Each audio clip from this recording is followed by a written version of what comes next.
সাকিবের ক্যারিয়ারের সবচেয়ে বেস্ট মুভি বরবাদ, আর এটা 100 কোটি কামাবে। কিন্তু কথা হচ্ছে গিয়ে মুক্তির প্রথম দিনে কত ইনকাম করলো এই বরবাদ। গাইস, বর্তমানে বরবাদ ছবির প্রথম দিনের বক্স অফিস কালেকশনের সকল রিপোর্ট চলে এসেছে, আর এখান থেকে আমরা জানতে পারছি যে মাল্টিপ্লেক্সে বেশি একটা শো না থাকায় আশানুরূপভাবে ইনকাম করতে পারেনি বরবাদ। তারপরও 40 লক্ষ টাকা ইনকাম করতে পেরেছে বরবাদ মাল্টিপ্লেক্স থেকে। যদি বেশি শো পাওয়া যেত তাহলে এই ফিল্মটা 80 লক্ষ টাকা প্রথম দিনেই মাল্টিপ্লেক্স থেকে ইনকাম করতে পারত। বাট হতাশ হওয়ার কোনো কারণ নেই। এখন মাল্টিপ্লেক্সে সাকিব খানের এই বরবাদ সিনেমাটা বেশি দেখানো হচ্ছে, মানে বেশি শো পাচ্ছে।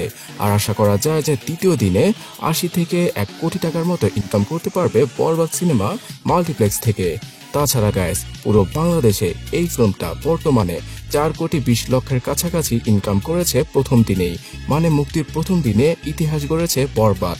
যদিও কিনা গত বছরের তুলনায় এই বছর বাংলাদেশে হলের পরিমাণ খুব কম, তারপরও খুব কম সংখ্যক থিয়েটারে রিলিজ করার পরও বরবাদ 4 কোটি 20 লক্ষের কাছাকাছি ইনকাম করতে পেরেছে, মানে তাদের গ্রস কালেকশন 4 কোটি 20 লক্ষ। এখান থেকে সরকারি ট্যাক্স অথবা ভ্যাট বাদ দিলে নিট ইনকামটা আমরা জানতে পারবো, তবে সেটা জানার জন্য আমাদের আরো কিছুদিন ওয়েট করতে হবে। সো গাইস, যদি পরিপূর্ণভাবে বেশি হলে এটা রিলিজ দেওয়া হতো অথবা বাংলাদেশে যদি পর্যাপ্ত পরিমাণ হল থাকতো, তাহলে সাকিব খানের বরবাদ সিনেমা প্রথম দিনে 10 কোটি টাকার উপরে ইনকাম করতে পারত, আর 100 কোটি টাকা ইনকাম করার জন্য তাদেরকে বেশি দিন ওয়েট করতে হতো না। সো বরবাদ সিনেমা কি 100 কোটি টাকা ইনকাম করতে পারবে?